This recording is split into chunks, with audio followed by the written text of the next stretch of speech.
In this session, we're going to look at lessons 90, 91, and 92. In lesson 90, we are going to add yet more trig identities. We're going to look at double identities and half identities. Bree has already put these on the board, but I'll just give you an example of what a problem will look like. I took this example from lesson 91, number 11. And they wanted us to use the sine half identity, which is x over 2, same thing as half identity. And they wanted us to use it for 30 degrees. So when we do that, that is going to be the sine of 15 degrees over here. We're going to leave that alone. Doesn't really affect it after this. It's going to be plus or minus square root of 1 minus cosine 30 degrees over 2. So we're going to have plus or minus the square root of, and cosine 30 is root 3 over 2 over 2. Now get common denominators on top. It really becomes a simple problem from here. It's really not difficult. Common denominator here is going to be 2 over 2. So it'll be 2 minus root 3 over 2 over 2, which is 2 over 1. When we flip this 2 over 1, it becomes 1 over 2 times. All right. And so it becomes plus or minus square root of 2 minus root 3 over 4.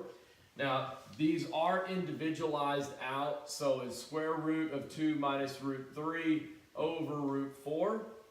And that becomes the answer, which is 2 minus root 3 over 2. And that is the answer. Not real difficult, but it's how we use those half identities. And that's all there is for lesson 90. In lesson 91, we're going to look at geometric progressions. If you look at it, it looks a lot like the progressions that we have been doing in the last couple lessons with the sequences. In the formula is AN equals A1 R to the N minus 1. AN is like the nth term, like it could be the 9th term, the 12th term. It's what the actual term is. A1 is the first term. R is the common ratio. N is the number of that term. So look at the first example. It says find the 5th term in a geometric sequence, which first term is -2 and the common ratio is -3.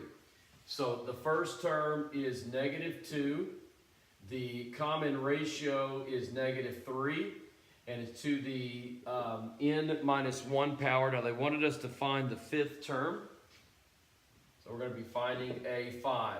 So A5 equals, this is going to be 4. 5 minus 1 is 4. So we'll have -2 times -3 to the 4th power, and this is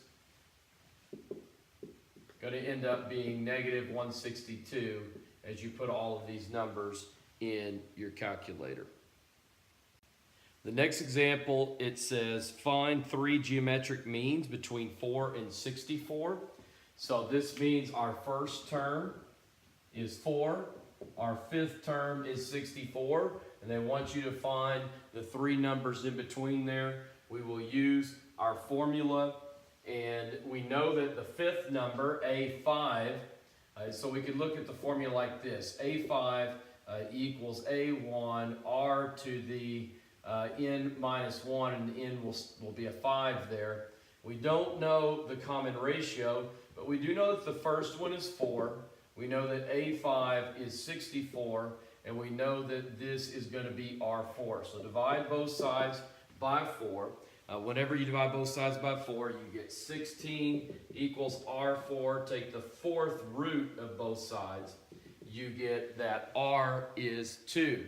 Once we know that R is 2, instead of adding, this is going to be multiplied. So we get 8, 16, 32, and 64. And so that is our sequence there. All right, in lesson 92, we're going to look at the part A, the first part of 92, probability of either. And it says a card is drawn from a full deck. What's the probability that the card is an ace or a black card? An ace. Well, we're looking at an either or.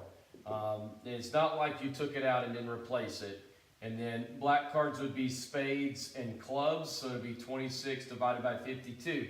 Now the only key is you have to subtract 2 over 52 out of there because they kind of overlap each other. There are 2 black aces that overlap in the probability. So you got to take those out of there.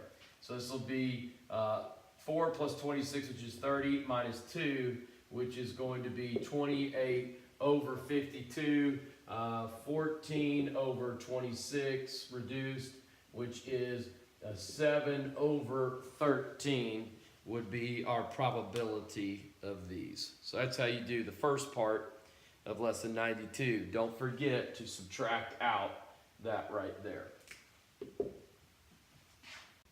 The last concept in this section is lesson 92B, and we're looking at permutations and combinations. If you remember, we've done this before, NPR and NCR. These are in your calculator.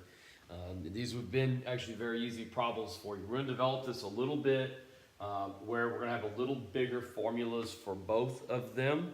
And if you look at number 7 from lesson 92, it says take permutations and combinations of 8 things taken 5 at a time. So 8 things 5 at a time.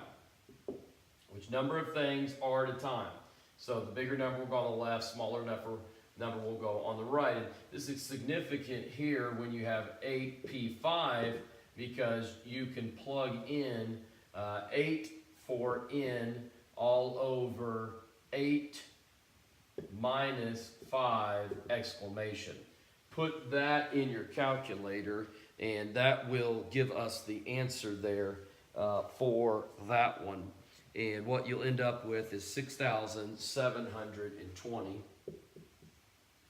Other one, same thing. Use the same deals except for you're going to use this. And so you have 8CR or 8C5.